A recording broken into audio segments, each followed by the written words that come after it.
que j'aime bien, ok, qui mérite d'avoir une place dans n'importe quelle watchlist. Donc, on va aller regarder ça rapidement. Pourquoi est-ce que je pense que c'est... Enfin, c'est intéressant du point de vue watchlist, pour commencer, ok. Donc, ceci représente uniquement mon point de vue et non un conseil d'investissement. Et comme d'habitude, je me réserve le droit de me tromper. Croissance et revenus ici, ça reste une compagnie qui est cyclique, d'accord. On vend ici des équipements électriques, donc ça dépend également du domaine de la construction. Regardez toujours les marchés finaux.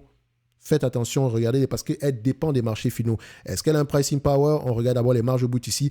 Premièrement, les marges brutes doivent être stables. Maintenant, si on a des marges brutes de plus en plus élevées, sur les 20 dernières années, nous avons du 40%. Sur les 10 dernières années, nous avons du 42%. Sur les 5 dernières années, nous avons du 42%. Donc, les marges brutes sont d'abord assez stables. On aime bien ça. Est-ce que les marges EBITDA également sont stables? C'est la même chose, près de 15% ici. On aime ça également ici, OK? Net income, diminution, oui, elle rachète massivement ses actions. On aime ça. Excusez-moi, nombre d'actions diminue, on aime ça. Free cash flow et net income, est-ce que les deux parlent le même langage? Oui. On adore ça, ok? Dette net sur EBITDA, qu'est-ce qu'on obtient en date d'aujourd'hui? Est-ce que nous avons un ratio inférieur à 5? Ça donne quoi ici? Aux alentours ici de 0,3. Non, mais presque pas de dette nette ici. Donc, ce business-ci va s'échanger jamais à combien de fois les bénéfices? Les opérateurs de marché payent jamais combien de fois les bénéfices en prenant en considération jamais une légère croissance. Donc, ici, médiane, 16-17 fois les bénéfices. Sur les 20 dernières années, c'est à peu près ça ici. Sur les 5 dernières années, on est à peu près à disons, 13-14 fois les bénéfices. Sur les 10 dernières années, c'est 16,5 fois les bénéfices. Donc, moi, je pourrais mettre du 16,5 fois les bénéfices, je pourrais mettre du 17 fois les bénéfices, ça change pas. J'aime bien utiliser les chiffres ronds. OK?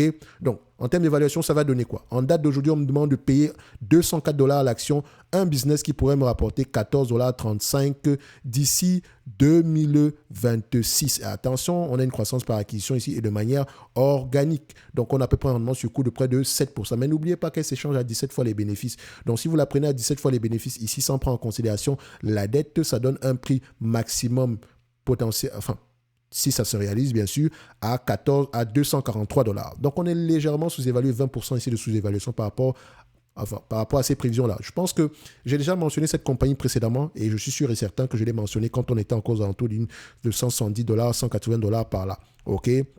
Peut-être quand j'ai parlé de Philips ou des choses comme ça. Ça reste une très belle entreprise à avoir dans n'importe quel watch. Voilà, ça, c'est le genre d'entreprise qui va avoir tendance à augmenter son dividende d'ici de 20% en moyenne sur les années à venir. Et ça va surprendre plus d'un.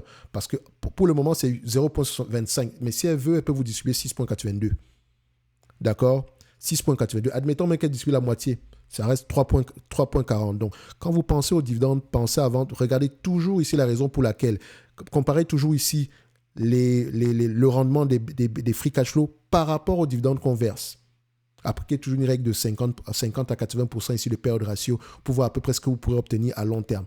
Pour le moment, elle préfère acheter ses actions. Et ça, c'est une bonne chose parce qu'elle a tendance à s'échanger entre 15 et 17 fois les bénéfices pour une compagnie qui a une croissance pareille. Enfin, croissance n'est peut-être pas exagérée ici, mais en dessous de 15 fois les bénéfices, elle devrait racheter ses actions massivement. C'est encore mieux que de distribuer un dividende ici. OK? Ceci n'est que mon avis et non un conseil d'investissement. Comme d'habitude, je me réserve le droit de me tromper. En lien dans la description de la vidéo ici, vous avez accès aux notes d'analyse de manière gratuite jusqu'au 29 du mois de février 2024. Alors, profitez-en. Merci.